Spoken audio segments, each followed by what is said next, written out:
நேசிக்கிற தேவாதி தேவனே, ராஜாதி ராஜனே, உம்மை துதிக்கிறோம் அப்பா, ஸ்தோத்திரிக்கிறோம் ஆண்டவரே. தேவன் தாமே 2020ஆம் ஆண்டை ஆண்டவரே பத்திரமாய் கடந்து வந்து ஆண்டவரே புதிய ஆண்டாகிய 2021ஆம் ஆண்டை காண செய்த தேவாதி தேவனுக்கு நன்றிகளை எடுக்கிறோம் அப்பா. தேவன் தாமே இந்த புதிய ஆண்டிலே எங்களுக்காக வைத்திருக்கிற புதிய கிருபைகளும் ஆசீர்வாதங்களையும் ஆண்டவரே பெற்றுக் கொள்ளத்தக்கதாக இந்த ஆராதனையிலே கலந்து கொண்டிருக்கிற ஒவ்வொரு மக்களையும் ஆசீர்வதிக்கும்படியாக வேண்டியிருக்கிறோம் ஆண்டவரே.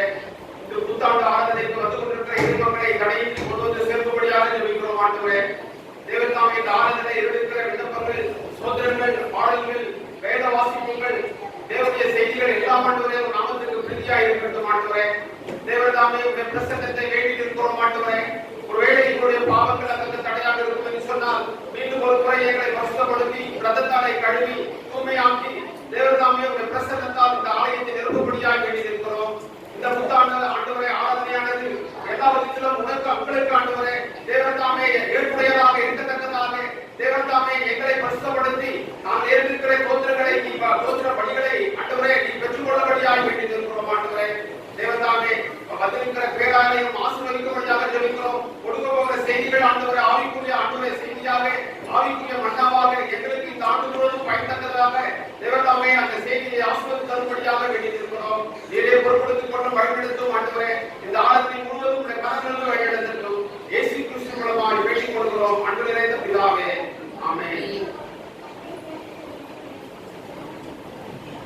இந்த புத்தாண்டு ஆராதனை காரணமாக நாம் அனைவரும் எழுந்து நின்று இம்மட்டும் ஜீவன் தந்த என்ற பாடலை நாம் அனைவரும் சேர்ந்து பாடலாம்.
கடவுள் ஆவியா இருக்கிறார். அவரை கொண்டு கொள்கிறவர்கள் ஆவியோடும் உண்மையோடும் அவரை கொண்டு கொள்ள வேண்டும்.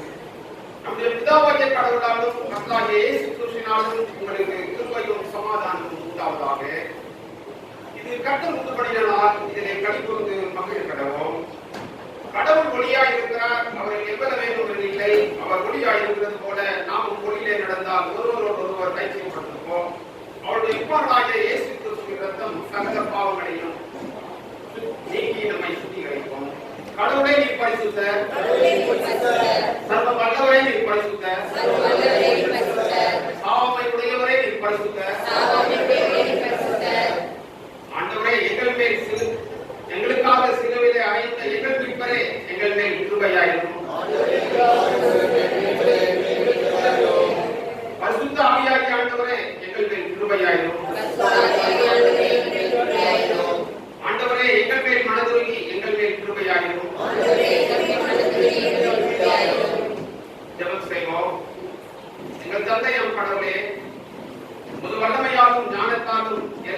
படைத்து ஒரு குமாரனை எங்கள் ரட்சகராக தரும்படி உலகத்தில் அன்பு கொடுத்ததே உண்மை போற்றுகிறோம். குமாரனாம் கடவுளே, பாவத்தை தவிர்த்து எல்லாவற்றிலும் எங்களை போல் மனிதனாக்கி எங்கள் பாவங்களுக்காக ஒப்புக் கொடுக்கப்பட்டு எங்கள் நீதிக்காக உயிர்த்தெழுந்தியவரை உண்மை போற்றுகிறோம். பரிசுத்த ஆவியானவராகிய கடவுளே, எல்லா உண்மைக்குள்ளும் எங்களை வழிநடத்தி கடவுளின் நன்மை எங்கள் நெஞ்சிலே பொழிகிறவரை உண்மை போற்றுகிறோம். பிதா, குமாரன், பரிசுத்த ஆவியாகிய கடவுளே, உமக்கே இக்காலமும் எல்லா புகழும் மகிமையும் உண்டாவதாக. ஆமென். பாவ அறிக்கை செய்வதற்கு முன்பாக நாம் ஜெப நிலையில இருப்போம். நமக்கு பாவம் இல்லை என்போமானால் நம்மை நாமே மன்னிக்கிறவர்களாவோம். நமக்கு உண்மை இல்லை. நமது பாவங்களை அறிக்கையிட்டால் பாவங்களை நமக்கு மன்னித்து எவ்வித சமீபமும் நீங்க நம்மை சுத்திகரிப்பதற்கு அவர் நம்பத்தக்க ஒரு தீர்வு உள்ளவர். நான் எழுந்து என் தகப்படத்துக்கு போய் தகப்பனே, பலருக்கு விரோதமாகவும் உங்களது பார்வையை பார்க்கிறேன். இனி உடைய மகனுக்கு சொல்லப்படுவதற்கு நான் காத்திருந்தேன். வெக்கூலி காற்றில் ஒருவனாக என்னை வைத்துக் கொள்கிறேன். கடவுள் ராஜ்யம் சமீபத்திருக்கிறது. மனம் விரும்பி சூசெடுத்து நம்பிக்கை வையுங்கள். நமது பலவீனங்களுக்காக பிரதிபலிக்க முடியாத பிரதான ஆசாரியர் நமக்கு இராமல் எல்லா விதத்திலும் நம்மை போல் சோதிக்கப்பட்டும் பாவமில்லாத பிரதான ஆசாரியரே நமக்கு இருக்கிறார். நாம் முழங்காற்படியிற்கு மௌனமாக நம்மை நாமே சோதனை செய்வோம். எங்கள் தந்தை கடவுளே,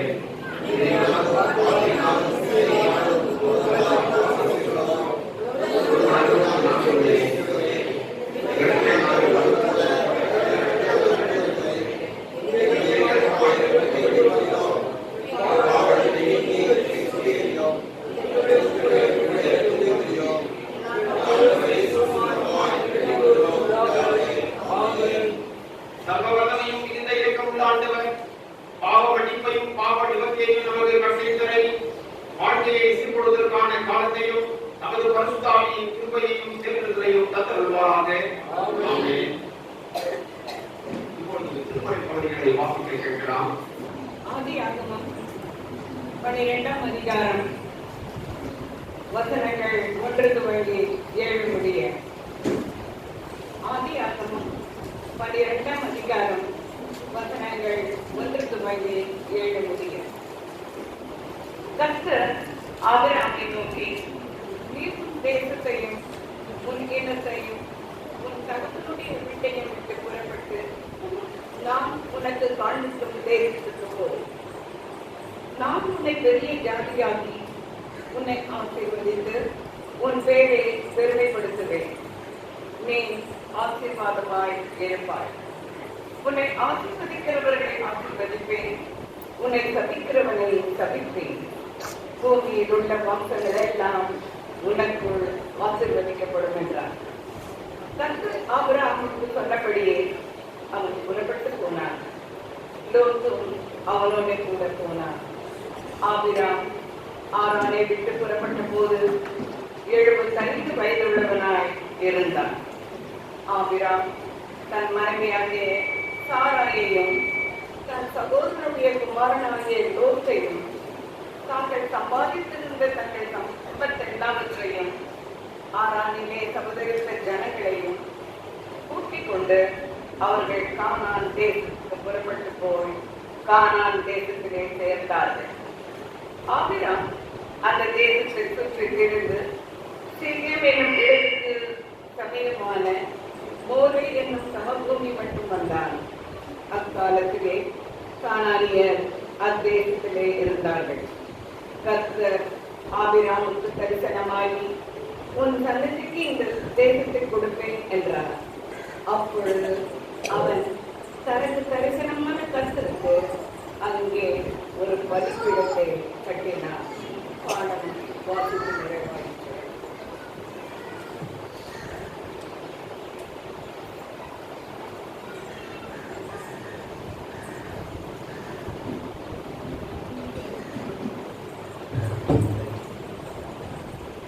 வாசிக்க வேண்டிய 2ஆம் வேத பாடம் மாறி மாறி வாசிக்க வேண்டிய சங்கீதம் 136ஆம் அதிகாரம் 1ஆம் வசனம் முதல் அதிகாரம் முடிய. சங்கீதம் 136ஆம் அதிகாரம் 1ஆம் வசனம். பக்கம் 755.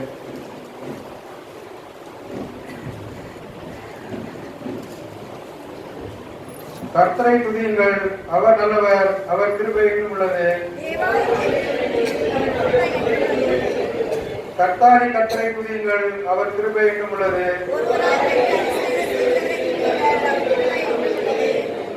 வானங்களை ஞானமாய் உண்டாக்கினவரை துதியுங்கள், அவர் கிருபை என்றும் உள்ளது. பெரிய சுடர்களை உண்டாக்கினவரை துதியுங்கள், அவர் கிருபை என்றும் உள்ளது. இரவில் ஆள சந்திரனையும் நட்சத்திரங்களையும் படைத்தவரை துதியுங்கள், அவர் கிருபை என்றும் உள்ளது.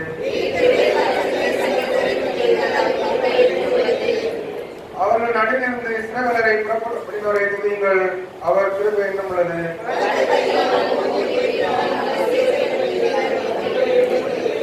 சிவந்த சமுத்திரத்தை இரண்டாக பிரித்தவரை துதியுங்கள், அவர் கிருபை என்றும் உள்ளது.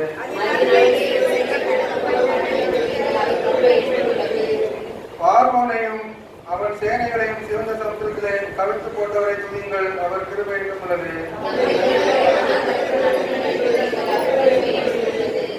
பெரிய ராஜாக்களை சங்கரித்தவரை துதியுங்கள், அவர் கிருபை என்றும் உள்ளது. எமோரியரின் ராஜாவாகிய சீகோனை அளித்தவரை துதியுங்கள், அவர் கிருபை என்றும் உள்ளது. அவர்கள் தேசத்தை சுதந்திரமாக தந்தவரை துதியுங்கள், அவர் கிருபை என்றும் உள்ளது.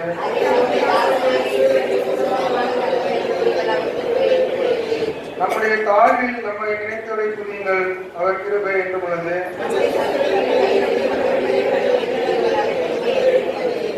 மாம்ச தேகமுள்ள யாருக்கும் ஆகாரம் கொடுக்கிறவரை துதியுங்கள், அவர் கிருபை என்றும் உள்ளது. வாசிக்கும்படியாக குறிக்கப்பட்ட 2ஆம் எழுதப்படும் வார்த்தைக்கு தேவனுக்கே மகிமை உண்டாவது.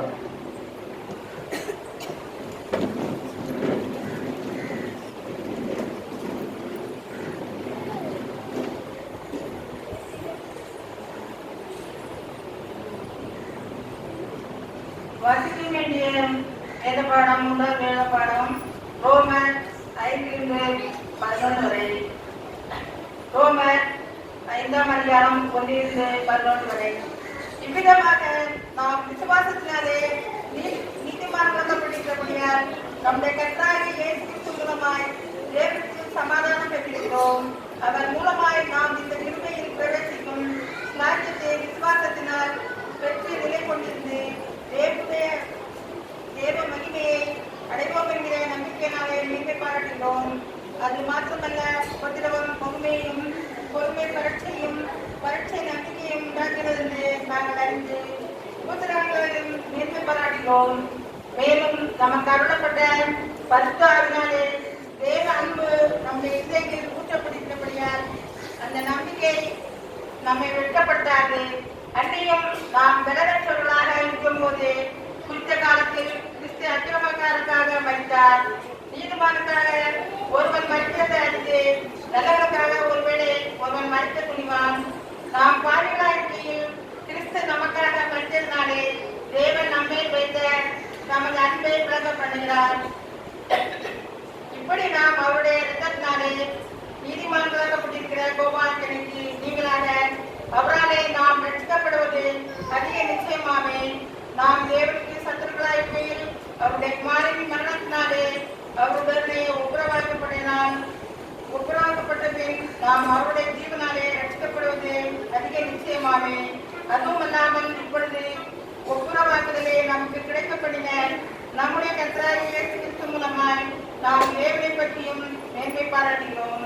வாசிக்க வேண்டிய 3ஆம் வேதப்பாடம் வாசித்தாயிற்று. கிறிஸ்துவே உமக்கு மகிமை உண்டாவதாக.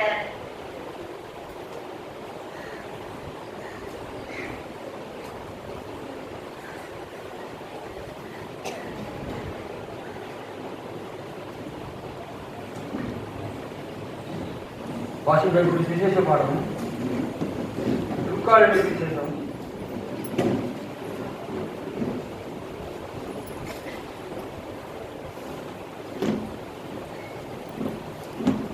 22ஆம் அதிகாரம் 14ஆம் வசனம் முதல் 23ஆம் வசனம். லூக்கா 22ஆம் அதிகாரம் 14ஆம் வசனம் முதல் 23ஆம் வசனம் வரை.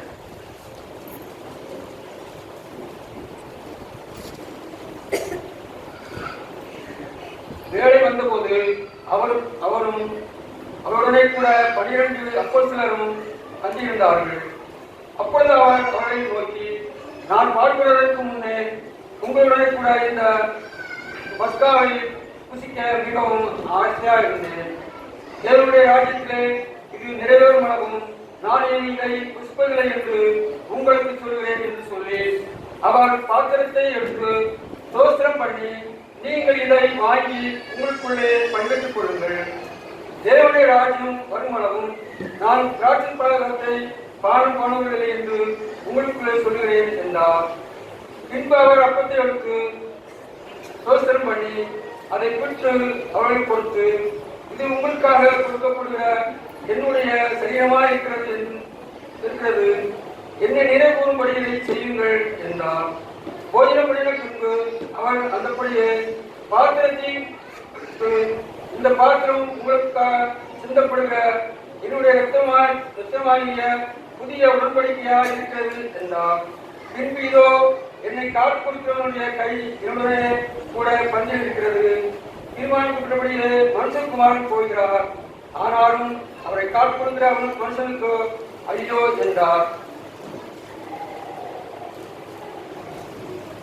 அப்பொழுது அவர்கள் நம்மில் யார் அப்படி செய்வார் என்று தங்களுக்குள்ளே விசாரிக்க தொடங்கினார்கள் என்பது வாசிப்படக்கூடிய சிஷியத்தோடு வாசித்தாயிற்று. தேவனுக்கு மகிமை.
கேட்டுக்கொள்கிறேன். இந்த நேரத்தில் இந்த புதிய வருட 2021ஆம் ஆண்டுடைய புதிய வருட ஆராதனை நடத்தி கொடுப்பதற்காக, கடவுளுடைய செய்தியை கொடுப்பதற்காக நம்ம மத்தியில மிக முக்கியமான ஒருவர் வந்திருக்கிறார். நமக்கு கிறிஸ்துமஸ் அன்றே அவரை குறித்து நமக்கு அறிமுகம் இருக்கிறது. அவர் வேறு யாரும் அல்ல, Anglican archbishop doctor Kulasekaran Samuel ஐயா அவர்கள். அவர்களை நம் திருச்சபையின் சார்பாக வரவேற்கிறோம். ஐயா அவர்கள் திரு ரூபன் பிசி மெம்பர், நமது சர்ச்சினுடைய பிசி மெம்பர் திரு ரூபன் அவர்கள் பொன்னாடை அணிவித்து அவர்களை இந்த நாளில புத்தாண்டில வரவேற்பார்கள். நம் கரங்களை தட்டி நம்ம மகிழ்ச்சியை தெரிவிக்கிறோம்.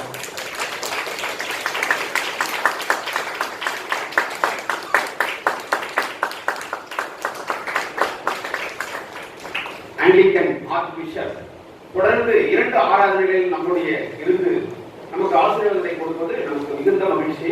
இப்பொழுது அவருடைய இலச்செய்தியை நாம் கேட்க இருக்கிறோம். ஐயா அவர்களை ஆற்றுமாறு அன்போடு கேட்டுக்கொள்கிறேன்.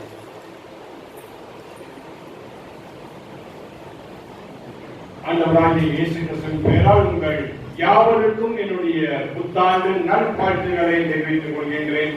கர்த்தர் உங்களை ஆசீர்வதிப்பார். Happy new year to you all. உங்கள் யாவருக்கும் ஹாப்பி நியூ இயர். இந்த நல்ல நாளில் மீண்டும் உங்களோடு கூட இருப்பது குறித்து மிகவும் சந்தோஷம் அடைகின்றேன். தொடர்ந்து ஆண்டவருடைய செய்திக்குள்ளாக கடந்து செல்வதற்கு முன்பதாக நம் யாரும் கண்களை மூடி நம் ஆண்டவரை நோக்கி இந்த புதிய வருடத்தில் தேவன் நமக்காக வைத்திருக்கின்ற வாக்குத்தத்தம் என்ன என்பதை அறிந்து ஆண்டவருக்குள்ளாக ஆண்டவரே என்னோடு கூட நீ பேசும் என்று சொல்லி நாம் சொல்லும் பொழுது ஆண்டவர் நம்மோடு கூட பேசி நம்மை இந்த நல்ல நாளிலே தம்முடைய ஞானத்தினாலே நிரப்பி இந்த புதிய வருடத்திலே நாம் அவர்களுடைய வாக்கின்படி நடப்பதற்கு ஏதுவான காரியங்களை தேவன் நமக்கு போதிப்பார் என்பதிலே சந்தேகமில்லை. கண்களை மூடி நம் ஆண்டவரை நோக்கி நாம் பிரார்த்தனை செய்வோம். எங்கள் அன்பின் ஆண்டவரே, அருமையான புத்தாண்டிற்காக இந்த 2021 வருடத்திற்காக நாங்கள் நன்றியோடு கூட துதிக்கின்றோம்.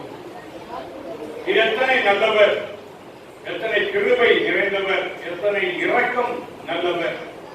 எங்களை இந்த புத்தாண்டிலே கால் மிதித்து வைத்து ஆண்டவரே ஒரு புதிய ஆண்டிலே ஆண்டவரே உம்மை நோக்கி நாங்கள் வருவதற்கு, உம்மை ஆராதிப்பதற்கு, ஆண்டவரே உம்மோடு கூட சஞ்சரிப்பதற்கு, உம்முடைய வார்த்தையை கேட்பதற்கு நீர் செய்த கிருபைக்காக கோடான கோடி ஸ்தோத்திரம். இப்பொழுதும் எங்கள் அனைவரையும் உடைய கரங்களை கொடுக்கின்றோம். தேவன் தாமே நீர் எங்களோடு கூட பேச வேண்டுமாய் நாங்கள் ஜெபிக்கின்றோம். இயேசு கிறிஸ்துவின் நாமத்திலே ஜெபிக்கின்றோம் எங்கள் நல்ல பிதாவே, ஆமென். அநேக வாக்குத்தத்தங்கள் வரக்கூடிய நாள்.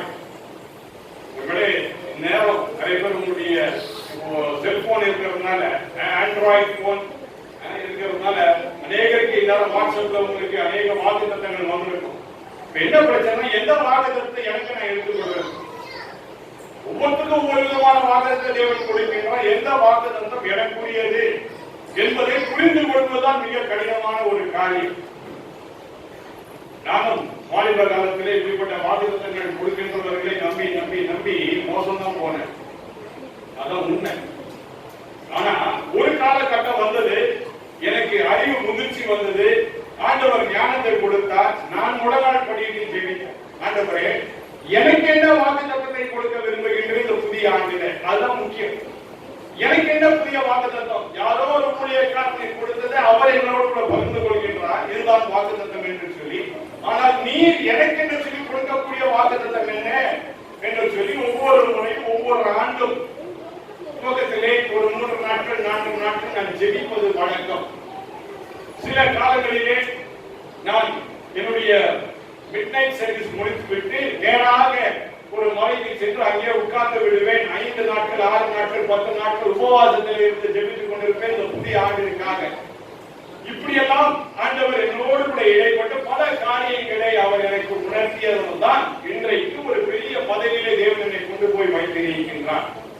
ஆகவே உங்களுக்கும் நான் சொல்லக்கூடிய காரியம் என்னவென்றால், ஆண்டவர் உங்களுக்கு என்று சொல்லி ஒரு காரியத்தை வைத்திருக்கின்றார் இந்த புதிய ஆண்டிலே. ஒருவேளை நான் சொல்லும் காரியம் அல்ல, அல்லது இப்பொழுது நாம் தியானிக்க போகின்ற வசனம் அல்ல, அல்லது மற்றவர்கள் சொன்ன வாக்குத்தத்தம் உங்களிலே நிறைவேறுவதற்காக இவைகள் சொல்லப்படவில்லை. ஆண்டவர் உங்கள் ஒவ்வொருவருக்கும் ஒவ்வொரு விதமான ஆசீர்வாதங்களை இந்த புதிய ஆண்டிலே வைத்திருக்கின்றார். ஆண்டவருடைய விருப்பம் என்னன்னா, நீங்கள் எல்லாரும் சந்தோஷமா இருக்கணும், சமாதானமா இருக்கணும். இந்த புதிய ஆண்டிலே தேவன் உங்களை ஆசீர்வதிக்கிறார், அதுதான் அவருடைய எண்ணம்.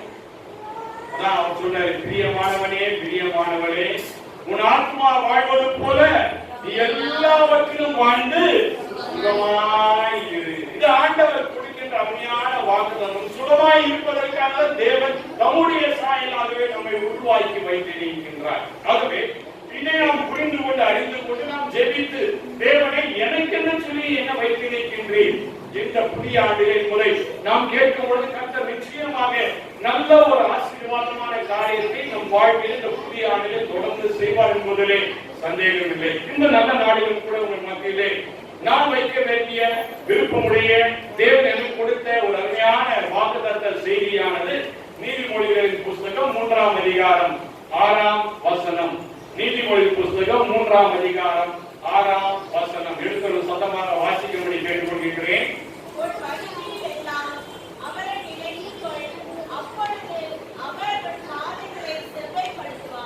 உன் வழிகளில் எல்லாம் அவரை நினைத்துக் கொள். யாரை நினைத்துக் கொள்? உன்னை உருவாக்கின, இந்த உலகத்தை உருவாக்கின, உன்னை இந்த உலகத்தில் பாதுகாக்கின்ற, உன்னை இந்த உலகத்தில் பராமரிக்கின்ற தேவனை நினைத்துக் கொள். அப்பொழுது அவர் உன் பாதைகளை செவ்வாய்ப்படுத்துவார். உன் வழிகளெல்லாம் அவரை நினைத்துக் கொள், அப்பொழுது அவர் உன் பாதைகளை செவ்வாய்ப்படுத்துவார். இன்றைக்கு நம்முடைய வாழ்க்கையிலே ஒரு புதிய பாதையை நாம் ஆரம்பித்து இருக்கின்றோம். இந்த புதிய ஆண்டிலே கடந்த ஆண்டு என்ன நடந்தது என்பதை சிந்தித்துக் கொண்டிருப்போமேயானால் நாம் போக வேண்டிய தூரத்திற்கு, நாம் போக வேண்டிய இடத்திற்கு போய் சேர முடியாது. நான் அடிக்கடி எல்லாம் சொல்லுவேன், என்னுடைய எல்லா செய்திகளையும் சொல்லுவேன். நாம ரோட்ல நடந்து போய்கிட்டு இருக்கோம், இது நமக்கு எல்லாருக்கும் உள்ள அனுபவம். நம்ம ரோட்ல போய் கொண்டிருக்கும் திடீர்னு பண்ணது ரோட்ல உள்ள நாய் நம்ம வந்து குலைக்குது. அந்த ரோட்ல உள்ள நாய் குலைக்கும் போது நம்ம என்ன பண்றோம், நின்று அந்த நாயை பார்த்து என்ன நாய் குலைக்கிறாய், என்ன ஆச்சு, உனக்கு என்ன வேணும், நான் உனக்கு என்ன செய்ய வேண்டும் யாரை கேட்டிருக்கீங்களா? கொஞ்சம் யாரை கேட்டா கொஞ்சம் என்னன்னு சொல்லுங்க. யாரா அப்படி கேட்டதோ சொல்லுங்க. நம்ம யாரும் கேட்கவே மாட்டோம். அது நான் என்ன செய்யும், அது கொலைக்கதான் செய்யும். அது பாட்டு கொலைச்சு போட்டு நம்ம வேலையை பார்த்துட்டு நம்ம போய்கொண்டே இருப்போம் அல்லவா? அதே வண்ணமாக நம்முடைய வாழ்க்கை பயணத்திலே இந்த புதிய ஆண்டிலே ஆண்டவர் சொல்லுகின்ற காரியம் என்ன? உன் வழியெல்லாம் அவரை நினைத்துக் கொள். எந்த நாய் கொலைக்குது, எந்த நாய் நம்மளை பார்த்தது, எந்த நாய் நம்மளை பார்த்து என்னென்ன சொல்லி இதெல்லாம் கேட்டுட்டு இருக்க கூடாதுங்க. உன் வழிகள் எல்லாம் அவரை நினைத்துக் கொள். உன் வாழ்க்கையின் வழிகளிலே ஆண்டவரை மட்டும் நினைத்துக் கொள். வேற எதையும் பார்த்துக் கொண்டிருக்காத, வேற எதையும் கேட்டுக் கொண்டிருக்காத, அவரை மட்டும் நினைத்துக் கொள். என்னவா நடந்துட்டு போட்ட உலகத்துல யாராவது ஜெயிக்கட்டும், யாராவது ஆட்சி செய்யட்டும், யாராவது எதாவது பண்ணிட்டு போட்டோம், நமக்கு என்னங்க வந்தது? நம்ம உருவாக்கின ஆண்டவர்களை கைவிடவே மாட்டார். அதோட திருச்சபை விட்டு வெளியில இருக்கிறவங்க சொல்லுவாங்க, மரம் வச்சுவேன் தண்ணி ஊத்தாம இருக்க மாட்டான். நம்ம உருவாக்கின ஆண்டவர் நமக்கு வேண்டியதை செய்யாமல் போக மாட்டார். அவர் நமக்கு வேண்டியதை கட்டாயம் செய்வார். ஆகவே நாம் செய்ய வேண்டியது என்ன? அவரை நினைத்துக் கொள்ள வேண்டும். அதுதான் முக்கியம். என்னுடைய அருமையான மனைவி இப்ப கூட உட்கார்ந்து இருக்கிறாங்க. நிச்சயமா நான் சொல்றேன், பாதி தான் இங்க இருப்பாங்க, பாதி எங்க இருப்பாங்கன்னா அவங்க மகா வீட்டுல இருப்பாங்க. மகா என்ன பண்றாங்களோ, ஆலயத்துக்கு போயிட்டு வந்து தூங்குறாங்களோ, இல்ல காலைல பிரேக்ஃபாஸ்ட் செய்தாங்களோ, மருமக என்ன பண்றாங்களோ, இதுதான் அவங்க நினைவா இருக்கு. எப்ப வீட்டுக்கு நான் போனாலும் உங்களுக்கு தெரியாம மகா எப்படி சொன்னா, மகா எப்படி சொன்னா, மருமக எப்படி சொன்னா, இதுதான் இந்த பேசிட்டு இருப்பாங்க. அப்போ எனக்குள்ள என்ன தெரியும், எப்ப பார்த்தாலும் இதுதான். அப்ப நம்ம எப்படி என்னை எப்ப கவனிக்க போறாங்க இவங்க? நான் சொன்ன பேர பிள்ளைங்களா வந்துட்டா முடிஞ்சு போச்சு, என்ன சுத்தமா மறந்துடுவோம் மாட்டி. இப்போ கொஞ்சம் நினைவு வச்சிருக்கிறேன். என்ன பேர பிள்ளைங்க வந்து சுத்தமா மறந்து எதற்காக இதை நான் சொல்லுகிறேன், நம்முடைய நினைவுகள் என்னவா இருக்கின்றது. ஆண்டவர் நமக்கு கற்றுத்தருகின்ற ஒரு பாடம் என்னவென்றால், இந்த புதிய ஆண்டிலே ஆண்டவரை நினைத்துக் கொள்ள வேண்டும். நம்முடைய நினைவுகள் ஆண்டவர் பேரிலே இருக்க வேண்டும். வேற எந்த ஒரு காரியத்தையும் இந்த உலகத்தின் காரியத்தை நம்ம சிந்தித்துக் கொண்டிருக்க கூடாது. அது தானா நடக்குங்க. அதான் சொல்லுவாங்க, என்னதான் நீ விழுந்து பிறந்தாலும் ஒற்றுதான் ஒற்றையா. நல்லா சிந்திச்சு பாருங்க. இதெல்லாம் நமக்கு நல்ல தெரிந்த பழமொழிகள், நமக்கு அறிந்த ஒரு காரியங்கள். ஆனாலும் நம்முடைய சிந்தனை என்ன, ஐயோ என்ன ஆகுமோ, இந்த புதிய ஆண்டு என்ன ஆகுமோ, என் வாழ்க்கை என்ன ஆக போதோ, புதிய ஆண்டுல என்னுடைய வியாபாரம் என்ன ஆக போதோ, என்னுடைய வேலை என்ன ஆக போதோ, என் குடும்பம் என்ன ஆக போதோ. ஐயா, இதெல்லாம் நீ கவலைப்படாத. உன் நினைவு எதுவா இருக்கணும், உன்னை உருவாக்கின ஆண்டவர் பேரில் மட்டும்தான் இருக்க வேண்டும். அவருடைய நினைவாகி வாழும் பொழுது ஆண்டவர் ஒரு நாள் உன்னை கைவிடவே மாட்டார். அதான் உண்மை. ரொம்ப வருத்தப்பட்டேன் போன வருஷம். போன வருஷம் நான் செல்ல வேண்டிய நாடுகள் 7 நாடுகள் எல்லாம் போச்சு. அப்ப 21ல சொன்னாங்க, நீங்க வந்துடலாம், 7 நாட்டுக்கு வந்துடலாம் அப்படின்னாங்க. அதுல ஒரு நாடு இப்ப என்ன அனுப்பிச்சிட்டாங்க, நீ வரக்கூடாது, 21 வராத, 22 வந்தா போதுன்ட்டாங்க. முடிஞ்சு போச்சு. அப்ப 21 எனக்கு இல்லையா சான்ஸ் அப்படின்னா இல்ல. அதை மட்டும் நான் கவலைப்படல. ஏன்னா என்னை அழைத்தவர் உண்மையுள்ளவர், அவருக்கு தெரியும் நான் எங்க இருக்கணும்னு, எங்க நான் போகணும்னு அவருக்கு தெரியும். அவ்வளவுதான். என்னுடைய எண்ணம் எல்லாம் அவர் அவர் அவர் அவர் அவர் என்னை அழைத்தவர், அவருக்காக நான் வாழ்றேன், அவர் தான் எனக்கு எல்லாம் என்கின்ற உணர்வோடு கூட நீங்கள் வாழும் பொழுது அவர் எல்லாவற்றையும் பார்த்துக் கொள்வார். நம்ம எதற்கும் பயப்பட வேண்டிய அவசியமே இல்லை. கடந்த கிறிஸ்துமஸ் அன்றைக்கு வரும்போது கூட நான் சொன்னேன்ல, ஒருவேளை கர்த்தருக்கு சித்தமானதான் மீண்டும் நான் வருவேன். ஒருவேளை நீங்க அழைக்கிறீங்களோ இல்லையோ, ஒருவேளை இவர் சரியா பயங்கரமா கடினமா பேசுறாரு, இவர் வேண்டாம் சொல்லி நீங்க ஆயிரம் சொல்லிடுவீங்கன்னு சொல்லி நினைச்சேன். ஒரு 3 நாட்களுக்கு முன்பதாக ஒரு ஆயிரோடு கூட நான் பேசிக் கொண்டிருந்தேன். அவன் சொன்ன எந்த ரிப்போர்ட்டும் வரலையா அந்த ஆலயத்தில் இருந்து அப்படின்னு கேட்டேன். அவர் சொன்னாரு, ரொம்ப நல்ல மக்கள், ரொம்ப நல்ல மக்கள் அங்க இருக்கிறவங்களா.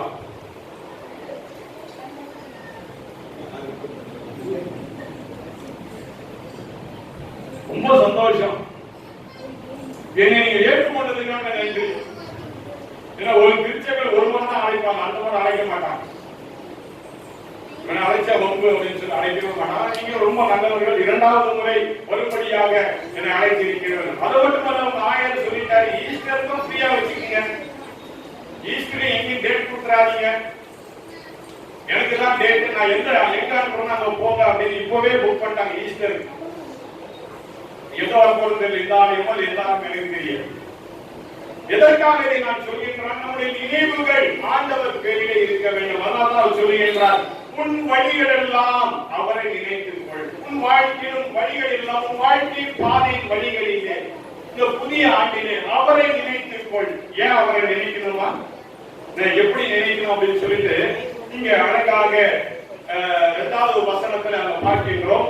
அவைகள் உனக்கு நீடித்த நாட்களையும் தீர்க்க ஆயுசையும் சமாதானத்தையும் பெருக பண்ணும். அவரை நீ நினைத்துக் கொள்ளும் பொழுது நீடித்த நாட்கள் உன் வாழ்க்கையில இருக்கும், தீர்க்க ஆயுசு இருக்கும், அடுத்தது சமாதானத்தை உங்களுக்கு பெருக பண்ணும். அவரை நினைத்துக் கொள்ளுங்கள். ஆண்டவர் நீடித்த நாட்களை கொடுப்பார், தீர்க்க ஆயுசை கொடுப்பார், சமாதானமான வாழ்க்கையை கொடுப்பார். அவரை நினைத்துக் கொள்ளும் பொழுது நீ வேற யாராவது நினைச்சுட்டு என்ன தெரியுமா வரும்? உடனே உங்க நினைவு வரும், அப்பா இன்னைக்கு நல்லாதான் இருந்தா, ஆனா ஒரு நாள் இப்படி பண்ணிட்டான், எனக்கு விரோதமா இப்படி பேசினான், என்ன அவமதித்தான், இப்படின்ற நினைவுகள் ஏதாவது வந்துவிடும். எனக்கு ரொம்ப சந்தோஷம். என்ன அருமையான ஐயா சொன்னாங்க, ஐயா நீங்க அந்த வசனத்துக்கு பீடத்துக்கு போறதுக்கு முன்னாடி உங்களுக்கு ஒரு சார்பு அணிவிப்பாங்க, கொஞ்சம் ஏற்றுக்கொள்ளுங்க யாரு. அப்ப எனக்கு கொஞ்சம் பயமா இருந்தது. என்ன பயமா இருந்தா, எங்க பீரோவுக்கு நிறைய சால்வ் வந்தேன். ஒரு பீரோ கொடுக்க வெறும் சால்வ் தான் இருக்கு, வேற எதுவுமே இல்லை. இதுக்குன்னு ஒரு பீரோ, இதை எடுத்து காலி பண்ணிக்கிட்டே இருக்கும், திரும்ப வந்துகிட்டே இருக்கும்.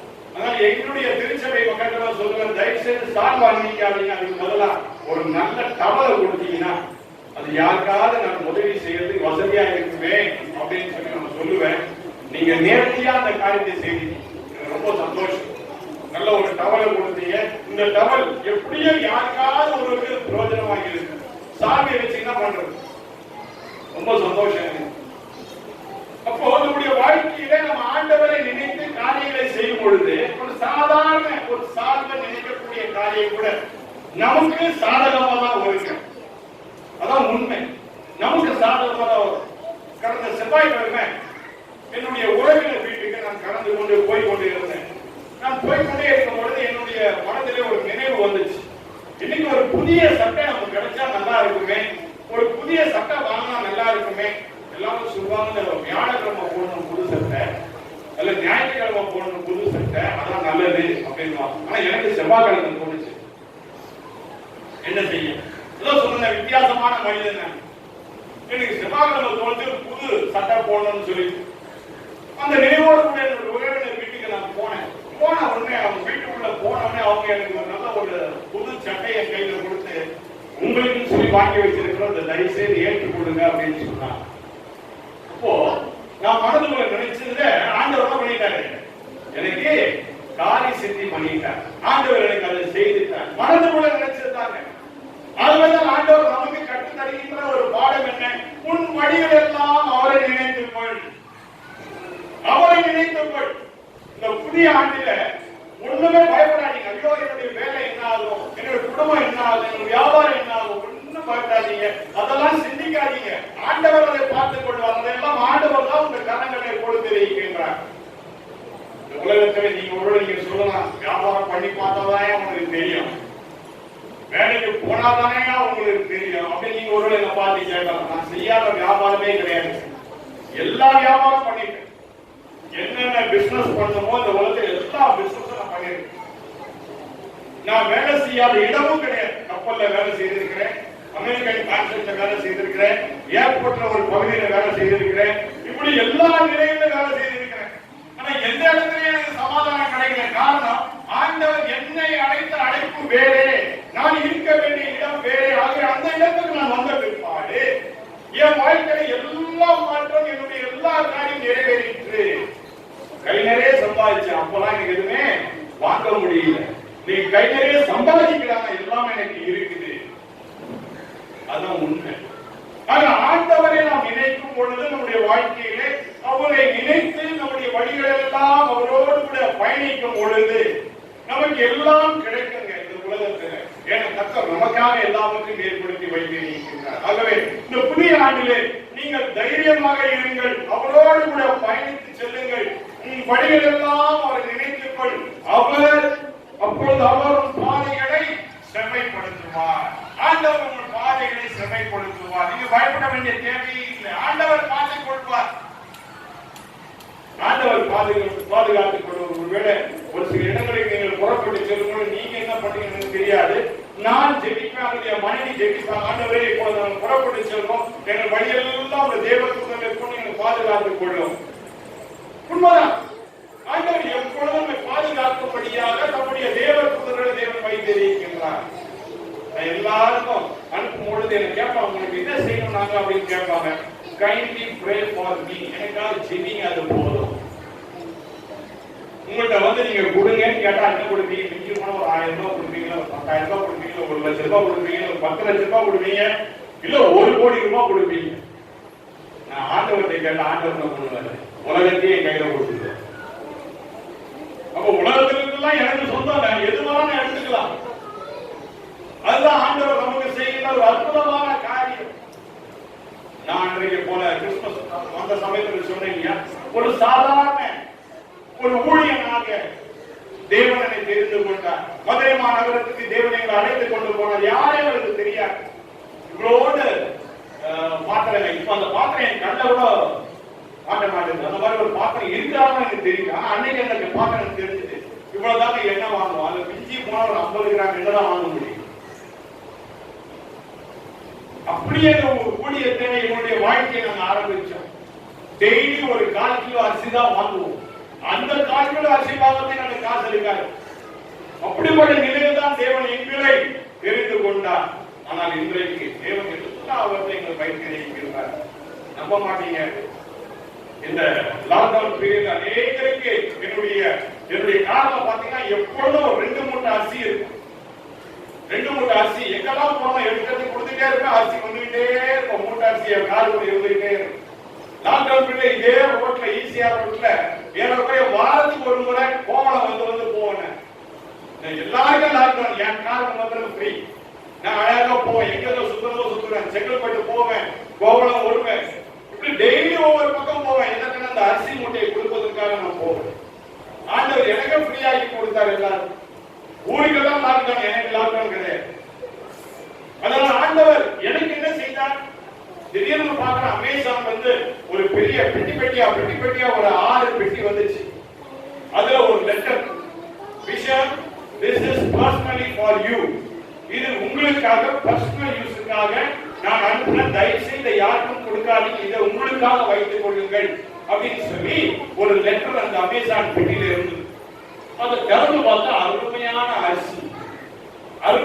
அரிசி, கிலோ 82 ரூபாய் அரிசி. நான் எல்லாருக்கும் கொடுத்தது 60 ரூபாய் 50 ரூபாய் அரிசி. ஆண்டவர் எனக்கு கொடுத்தது 82 ரூபாய் அரிசி. இன்னைக்கு வரைக்கும் வச்சிருக்கிறோம் அரிசிய. இன்னும் இருக்காமா? இன்னும் இருக்கு, இன்னும் ஒரு மூட்டை இருக்குதான். பாருங்க, ஆண்டவர் எவ்வளவு அன்பாய் இதை நமக்கு செய்கின்றார். அவரை நாம் நினைத்துக் கொள்ளும் பொழுது நம்முடைய பாதையை செம்மைப்படுத்துகின்றார். நம்முடைய எல்லா காரியத்தையும் அவர் செம்மைப்படுத்துகின்ற ஆண்டவராய் இருக்கின்றார். ஒரு நாள் உங்களை கைவிடவே மாட்டாங்க. அதற்காக தேவன் உங்களை கைவிடுவதற்காக தேவன் உங்களை உருவாக்குவதில்லை. உங்களுக்கு உதவி செய்யலாம், உங்களோடு கூட இருந்து உங்களுக்கு பாதுகாப்பு கொடுப்பதற்காக, உங்களை பராமரிப்பதற்காக தேவன் உங்களை இந்த உலகத்தை உருவாக்கி வைத்திருக்கிறார். ஆகவே ஒரு நாளும் அவர் கைவிடவே மாட்டார். என்னங்க இந்த மாதிரி பிரசங்கம் நாங்க கேட்கிறோம் வருஷம் கேட்டு நாங்க குடிச்சு போச்சு. உண்மைதான். நீங்க அநேக பிரசனத்தை கேட்டுருப்பீங்க, ஆசீர்வதிப்பார். நாங்க எப்ப ஆசீர்வதிப்பார்? அவரை நினைத்து பாதைகள் நடக்கும்போது ஆசீர்வதிப்பார். அதுதான் முக்கியம். அதை நம்ம செய்யவே மாட்டோம். ஒண்ணு இல்ல, உங்க தகப்பன் இடத்துல போயிட்டு நீங்க இப்படி திரும்பிக்கீங்க. உங்க தகப்பன் முன்னாடி நிக்கிற, அப்பா எனக்கு கேக் வேணும் அப்படின்னு அப்பா சொல்லுவார. ஏய், எந்த பாக்குற கேட்கற, என்ன பார்த்து கேட்கற, எங்கேயோ பார்த்து கேக் கேட்கற, என்ன பார்த்து கேக் பண்ணி கேட்க தரேன் அப்படின்னு சொல்லுவாங்க அப்பா. அப்படியெல்லாம் செய்துட்டு இருக்கிற பலமுறை ஆண்டவரை நினைத்து ஆண்டவரை பார்க்காதபடிக்கு மனுஷர்களை பார்த்து கொண்டு அவனை தெரிய இவனை தெரிய அப்ப பண்ணுவேன் இப்படி பண்ணுவேன். யாருக்கும் போவாதீங்க. எந்த மனுஷனும், நான் அடிக்கடி சொல்லுவேன், மனித மனம் ஒரு குரங்கு. இன்னைக்கு நல்லாதான் சிரிச்சு பேசுவான், நாளைக்கு அவன் எப்படி இருப்பான்னு அவனுக்கு தெரியாது. மனம் குரங்கு, அவன் மாறிடுவான், அவன் நல்லா இருக்க மாட்டான். நான் ஒரு ஆர்ச்சி பிஷப்புங்க, எனக்கு 23 பிஷப் இருக்கிறேன். போற இடம்லாம் பாத்தீங்கன்னா பயங்கர வரவேற்பு இருக்கும். அப்படிதான் ஆந்திரால ஒரு திருமணம் நடத்துவதற்காக அழைத்தாங்க. நான் என்ன நினைச்சுக்கிட்டு போறேன், ஒரு சாதாரண விழானா வேற மாதிரி இருக்கும். திருமண விழாவை நிச்சயமா நிறைய செலவு பண்ணி பயங்கரமா திருமண விழா நடத்துவாங்க, நம்மையும் அப்படியே கவனிப்பாங்க நினைச்சுக்கிட்டு போய் இறங்கின உடனே அங்க உள்ள போதகர் பிதாக்கள் எல்லாம் வந்தாங்க, அங்க உள்ள பேராயர் வந்தாங்க, அழைச்சிட்டு போனாங்க. நேர கால் போய்கிட்டே இருந்தது. ஏறக்குறைய ஒரு 4 மணி நேரம் போச்சு. பக்கா கிராமம். அந்த கிராமத்துக்குள்ள போயாச்சு. போன பிற்பாடு அங்க ஒரு கயிறு கட்டல், அந்த காலத்துல கயிறு கட்டுறது இல்லையா, இந்த காலத்துல கயிறு கட்டலாம் பார்க்க முடியல, உங்க பகுதியில் இருக்கான்னு தெரியும். அந்த மாதிரி கயிறு கட்டு அங்க இருந்து கயிறு நீங்க உட்காருங்க. நான் அங்கேயெல்லாம் போட்டு உட்கார்ந்து இருக்கிறேன். அது எப்படி உட்கார்ந்து இருக்கிறேன், நட்ட வெயில், ஒரு மரம் கூட கிடையாது, ஒரு ஸ்டாண்டினா கூட கிடையாது. அந்த மாதிரி இடத்துல உட்கார்ந்து இருக்கிறப்ப மனசுல நினைச்சு இதான் மூலியம், நம்ம என்ன பண்றது, இங்க வந்து எனக்கு ஸ்டாண்டினா போடுன்னு அவன் என்ன பண்ணுவான், எனக்கு பார்க்கறது உட்காருன்னு அவன் தான் பண்ணுவான். நம்ம அதெல்லாம் கேட்கணும். வெயிலே உட்கார்ந்து வெயில உட்கார்ந்து இருக்கிற 2 மணிக்கு உட்கார வச்சாங்க. என்னால தாங்களை இது தொப்ப கட்டியா ஆகி அங்கேயே அவுத்துட்டு பனியனோட உட்கார்ந்து இருக்கு. 6 மணிக்கு வந்தாங்க. ஐயா வாங்க, இப்ப வந்து இந்த மணமக்களை ஆசீர்வதிங்க. எங்க இருக்கிறாங்க, அந்த ஓலை போட்டா வீட்டுல இருக்கிறாங்க அப்படின்னா சரி, எல்லாத்தையும் மாட்டிக்கிட்டு மறுபடியும் போனேன். 2 பேரும் முட்டி போட்டாங்க, நல்ல கைவிட்டு ஜெபம் பண்ணேன். திருமணம் முடிஞ்சிச்சா, திருமணம்லாம் முடிஞ்சிச்சியா, உங்களை ஆசீர்வதிக்கலாம் போன ஜெபம் பண்ணி நீங்க புறப்பட்டுங்க. முடிஞ்சு போச்சு. ஒரு தண்ணி கூட கொடுக்கல, ஒரு டீ கூட கொடுக்கல, ஒரு சாப்பாடே கொடுக்கல. ஓடி போய் ட்ரெயின்ல ஏற்றி விடுறாங்க. ட்ரெயின் மூவ் ஆகுற சந்தர்ப்பத்துல என்ன ட்ரெயின்ல ஏற்றுற நானும் இந்த வேகமா ஓடி ஏறுற மாதிரி ஏறுறேன். ஒரு பொட்டலத்தை தூக்கி அப்படி போட்டாங்க. இதை சாப்பிட்டுங்கயா, அதை எடுத்து வாங்கிட்டு வச்சுக்கிட்டேன். சரி, நைட்டு ஒரு 10 மணிக்கு சாப்பிடலாம். 10 மணிக்கு திறந்தா ஒரு 4 இட்லி இருந்ததுங்க. கல்ல கூட உடைச்சிருக்கான். அப்ப என்னுடைய நினைவுகள் எப்படி இருந்தது, அவன் என்ன பாதுகாத்துக்குவான், என்ன வரவேற்பான், எனக்கு எல்லாம் செய்வான் நினைவு இருந்ததுனாலதான் என் பாதை செவ்வைப்படல. விளங்குதா? நீ ஆண்டவரை நினைத்துக் கொள், ஆண்டவர் எனக்காக செய்வார், ஆண்டவர் எல்லாவற்றையும் பார்த்துக் கொள்வார் என்கின்ற உணர்வோடு கூட நாம் இருக்கும் பொழுது ஆண்டவர் நன்மையான காரியத்தை நம்முடைய வாழ்க்கையை செய்வார். புதிய வருஷத்துல ஆண்டவரை மட்டும் நினைத்துக் கொள்ளும், வேற எதையும் நினைக்காதீங்க. இந்த உலகத்துல யாரும் உங்களை காப்பாற்ற முடியாதுங்க. என்கிட்ட நிறைய பேர் சொல்லி இருக்கிறாங்க, ஐயா நாங்க இருக்கிறோம், நாம உங்க கூட இருக்கிறோம், நாம உங்க பக்கத்துல இருக்கிறோம். நான் எப்பவும் சொல்லுவேன், சாட்சிக்காரன் கால விழுத விட சண்டைக்காரன் கால விழுந்திருப்பான். நான் தவறு செய்திருக்கேன், மன்னிச்சிரு. என் வாழ்க்கையில் தவறு செஞ்ச மன்னிச்சிருப்பா, உனக்கு விரோதமா தவறு செஞ்ச மன்னிச்சிரு. ஒருவேளை நீங்க மன்னிப்பு கேட்கும்போது 1000 திட்டுக்கு பரவாயில்ல திட்டு போடுறேன், விட்டு கொடுங்க. நிச்சயமா நீங்க தான் ஜெயிப்பீங்க, உங்க வாழ்க்கை நீங்க தான் ஜெயிப்பீங்க. இதே பகுதியில ஒருத்தர் இருக்கிற, என்னுடைய நண்பர் ஒருத்தர் இருக்கிற இதே பகுதியில், அவர்கிட்ட ஒரு 2 நாளைக்கு முன்னே நான் பேசிட்டு இருந்தேன். நான் சொன்னேன், எப்பா கிறிஸ்துமஸ்க்கு உன் பகுதியில் சிஎஸ்ஐ சர்ச்சுக்கு தான் வந்தேன். அப்படியா, ரொம்ப சந்தோஷம், என்கிட்ட சொல்லியிருந்தா நான் வந்திருப்பேன். நீ வந்திருக்க மாட்டேன், அவனை கூப்பிடாதன்னு சொல்லியிருக்கு. நீ வந்திருந்தா எனக்கு சந்தோஷம், அவனை கூப்பிடாத, அவன் மோசமானவன் தான் நீ சொல்லியிருப்ப. இப்போ நியூ இயர்க்கு வரப்பா, வேணா நீ வரப்பா அப்படின்னு. கட்டாயம் வர சார், நான் வராம எப்படி அப்படின்னு. ஆனா அவர் வரமாட்டான்னு எனக்கு தான் தெரியும். நான் வரும்போது மனைவி சொன்ன, இங்கதான் இருக்கு அவருடைய வீடு அப்படின்னு காட்டிக்கிட்டே வந்தேன். அவர்களே எனக்கு நண்பர்கள் தான்.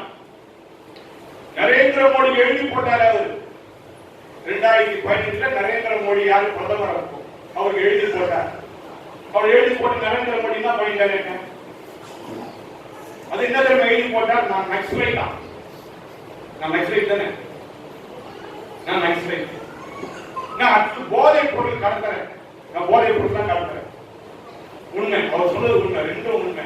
மூணாவது, கோடி கோடியா பணம் வருது எனக்கு, கோடி கோடியா பணம் வந்து வெளிநாட்டுல இருந்து. மூணாவது. நாலாவது, நான் படிக்கவே இல்லை, நான் பிஷப்பே கிடையாது. இந்த இந்த ஏரியாவில் ஒரு நண்பர் எழுதி போட்டிருந்தான், நரேந்திர மோடிக்கு எழுதி போட்டார். அப்ப எனக்கு பயங்கரமான சிபிஐ ரைட், 2015 2 மாசம் சிபிஐ ரைட், பயங்கரமான ரைட். கடைசியில் அவங்களுக்கு என்ன பண்ணுன்னு தெரியல. அந்த சிபிஐ ஆபீசர் ஒருத்தர் வந்தார் வீட்டுக்கு. ஐயா, என்னையா உன்னை பற்றி ஒண்ணுமே கண்டுபிடிக்க முடியல, என்ன விஷயம், ஏன் கண்டுபிடிக்கிறேன், நீ யாரு அப்படின்னு கேட்டேன். அப்பதான் சொல்றேன், சிபிஐ ஆபீசர். ரொம்ப சந்தோஷம், கண்டுபிடிக்கிறப்போ கண்டுபிடியா அப்படின்னு சொல்லிட்டு அமைதியா இருக்கு. ஒண்ணும் கண்டுபிடிக்க முடியும், ஏதாவது ஒரு க்ளூ கொடுங்க, நாங்க கேஸை க்ளோஸ் பண்ணணும். கடைசியில் என்ன ஆச்சு, என்னுடைய ஃபைல் எல்லாம் நரேந்திர மோடி டேபிளுக்கு போச்சு. நரேந்திர மோடி பார்த்தாரு, என்னையா ஒண்ணுமே கிடைக்கலையா, ஒண்ணுமே கிடைக்கல, இவ்வளோ எழுதியிருக்கிறாங்க அவரை பற்றி, ஒண்ணுமே இல்லை, அதான் பொய்யின்னாலதான் அப்படின்னு ஆயிடுச்சு. 3 பேர் எழுதி போட்டாங்க, அது ஒருத்தர் காலி போய் சேர்ந்துட்டாரு, இன்னொருத்தர் காணாம போயிட்டாரு, இன்னொருத்தர் இதே ஊர்ல இருக்கிறாரு. எப்பெல்லாம் இந்த பக்கம் போறோம் அப்பெல்லாம் போன் பண்ணுவேன், நான் உங்க வீட்டை தாண்டி போறேன், வீட்டை தாண்டி போறேன், வீட்டை தாண்டி போறேன். ஐயோ, நான் வீட்டு வெளியே இருக்கிறேன், எனக்கு தெரியும் வீட்டுல இருக்காங்கன்னு தெரியும். கவலைப்படாதீங்க, உங்களை பற்றி யார் என்ன சொன்னாலும் கவலைப்படாதீங்க. எல்லாரும் மைனஸ் போட்டாலும் ஆண்டவர் இன்னொரு போட பிளஸ் பிளஸ் பிளஸ் ஆகிட்டே இருப்பார். இந்த உலகத்தான மைனஸ் மைனஸ் மைனஸ் மைனஸ், ஆனா உங்களை உருவாக்கின ஆண்டவர் பிளஸ் பிளஸ் பிளஸ் பிளஸ் எவ்வளவு பிளஸ் பிளஸ் கட்டாகிட்டு இருப்பார். பயப்படாதீங்க, பயப்படாதீங்க, தைரியமா இருங்க. 2021ஆம் வருஷம் உங்களுக்காக தேவன் வைத்திருக்கிறார். ஆகவே உன் வழிகளில் எல்லாம் அவரை நினைத்துக் கொள், அப்பொழுது உன் பாதையை அவர் செவ்வாய்ப்படுத்துவார். கண்களின் மூடி நாம் செவ்வாய். இதாவே இந்த நல்ல நாளுக்காக நம்ம நன்றியோடு கூட துதிக்கின்றோம்.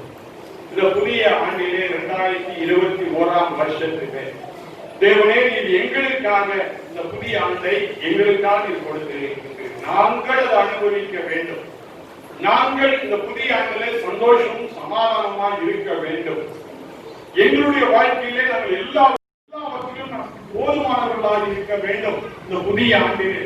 ஆகவே நாங்கள் உண்மை நினைத்துக் கொண்டு ஆண்டவரே, எங்களுடைய வாழ்க்கையின் பிரயாணத்தை இந்த 2021ஆம் வருடத்திலே நாங்கள் செயல்படுத்தி நாங்கள் பயணிக்கும் பொழுது எங்கள் தேவன் எங்கள் வாழ்க்கையை செவ்வைப்படுத்துவார், எங்கள் பாதைகளை செவ்வைப்படுத்துவார், எங்களுடைய எல்லா காரியத்தையும் பொருட்படுத்திக் கொள்வார் என்கின்ற விசுவாசத்தோடு கூட எங்களை முழுவதுமாய் இந்த கரங்களிலே நாங்கள் அர்ப்பணிக்கின்றோம். தேவன் தாமே நீர் எங்களை ஏந்திக் கொள்ளும், நீர் எங்களை சுமந்து கொள்ளும், நீர் எங்களை பராமரித்துக் கொள்ளும். ஆண்டவரே, இந்த உலகத்தில் உள்ள எல்லா பிரச்சனைகளிலிருந்து நீர் எங்களுக்கு விடுதலை கொடுத்து எங்களை ஆசீர்வதியும். ஒருவேளை இந்த புதிய ஆண்டிலும் கூட வியாதிகள் வருமானால் அந்த வியாதிகள் மத்தியிலே எங்களை ஆண்டவர் விடுதலையாக்கி எங்களை பாதுகாத்து வழி நடத்தும். மற்ற கஷ்டங்கள் பிரச்சனைகள் வருமானால் எல்லா பிரச்சனைகளிலிருந்து நீர் எங்களுக்கு விடுதலை தந்து எங்களை வழி நடத்தி அருளும். அப்பா, நாங்கள் உண்மை மட்டும் நினைத்துக் கொண்டாண்டவரே, எங்கள் பாதையிலே நாங்கள் செல்லத்தக்கதான பாக்கியத்தை எங்கள் வாழ்க்கையிலே ஏற்படுத்தியதும் அதற்கு வேண்டிய உம்முடைய பரலோக ஞானத்தை எங்களுக்கு தந்து நீர் எங்களை ஆசீர்வதியும், எங்களை மேன்மைப்படுத்தும். இயேசு கிறிஸ்துவின் நாமத்திலே ஜெபிக்கின்றோம் எங்கள் நல்ல பிதாவே. ஆமென்.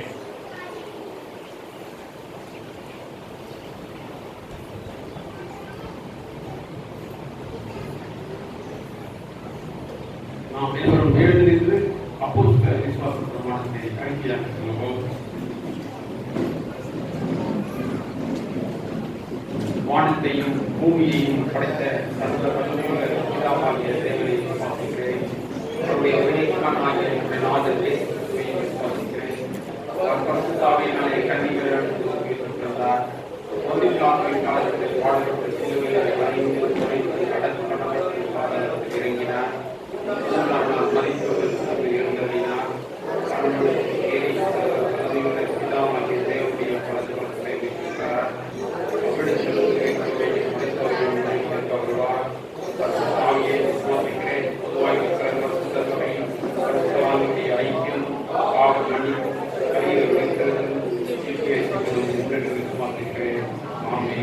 தொடர்ந்து கடவுள் கற்பித்த பரம ஜெபத்தை நாம் சொல்லுவோம்.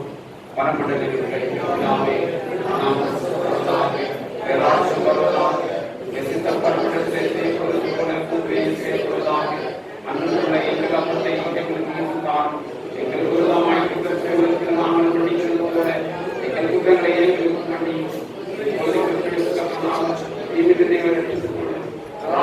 வல்லமையும் மகிமையும் கேட்டதை கூறுகிறேன். ஆமென். சபையா அமர்படி கேட்டுக்கொள்கிறேன்.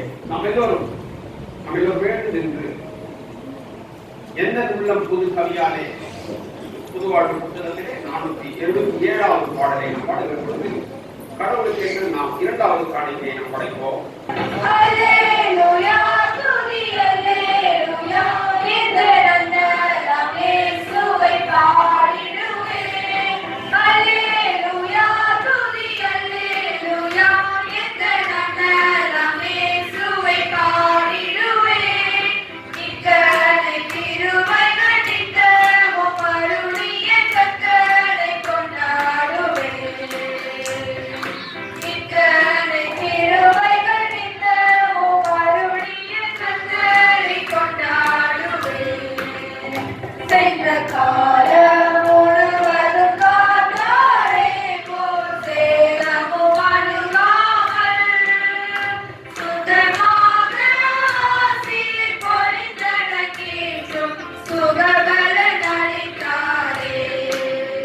சொந்தமாக ஆசீர் பொழிந்தனக்கேற்றும் சுகபலன் அளித்தாரே. அல்லேலூயா துதி அல்லேலூயா இந்தரந்தரம் இயேசுவை பாடிடுவேன். அல்லேலூயா துதி அல்லேலூயா இந்தரந்தரம் இயேசுவை பாடிடுவேன். இத்தனை கிருபைகள் நித்தமும் அருளிய கர்த்தரை கொண்டாடுவேன். இத்தனை கிருபைகள் நித்தமும் அருளிய கர்த்தரை கொண்டாடுவேன். இப்பொழுது நமது ஆங்கிலிக்கன் மாஸ்டர் ஐயா அவர்கள் முடிஞ்சவத்தை எடுத்து ஆசீர்வாதங்களை கொடுப்பார்கள். அவர் எழுந்து நிற்போம். கடைசி ஜெபத்தில் அவர்கள் எழுந்து நிற்போம். எங்கள் இரக்கமுள்ள தந்தையே, எங்கள் மேல் நீ பிரியமாய் இருந்து புதிய 2021 வருடத்திற்குள்ளாக நாங்கள் காலெடுத்து வைக்கவும், ஆண்டவரே உம்மை நாங்கள் துதிக்கவும், உம்மை நாங்கள் போற்றவும், உமக்கு நாங்கள் ஆராதனை செய்யவும், உம்மை மேன்மை பாராட்டவும், உம்மை மகிமைப்படுத்தவும், உம்முடைய வார்த்தையை நாங்கள் கேட்கவும், திருச்சபையாக உமது பிள்ளைகளாக நாங்கள் ஒன்றிணைந்து எங்கள் அப்பாவை நாங்கள் இந்த நல்ல நாளிலே ஆண்டவரை நினைக்கும்படியான வாக்கியத்தை எங்கள் வாழ்வினை நீர் கூட்டி தந்தீரே. கொடான கொடி ஸ்தோத்திரம்.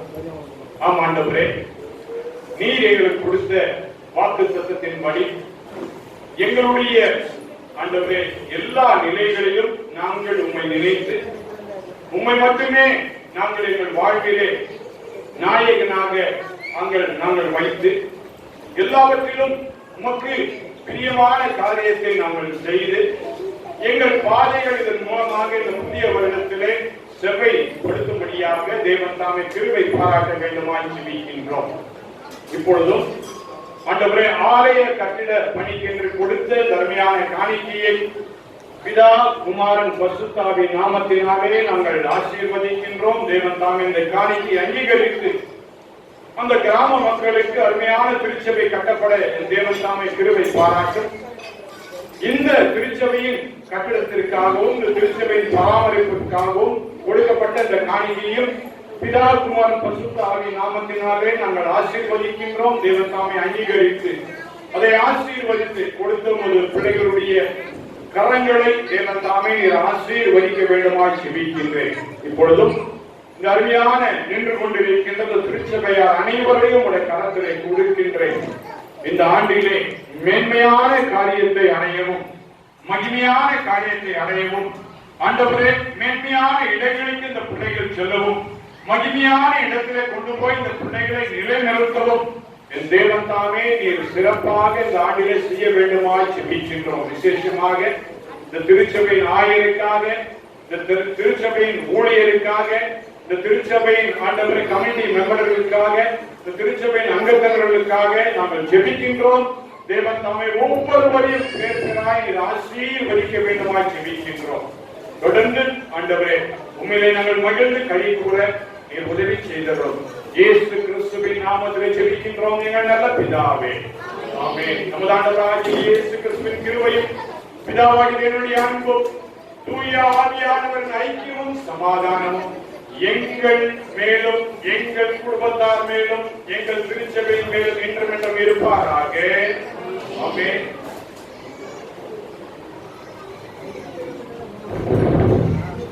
எல்லோருக்கும் புத்தாண்டு வாழ்த்துக்களை மீண்டுமாக தெரிவித்துக் கொள்கிறேன். அருகில் உள்ளவர்களோடு உங்கள் புத்தாண்டு வாழ்த்துக்களை பகிர்ந்து கொள்ளவும்.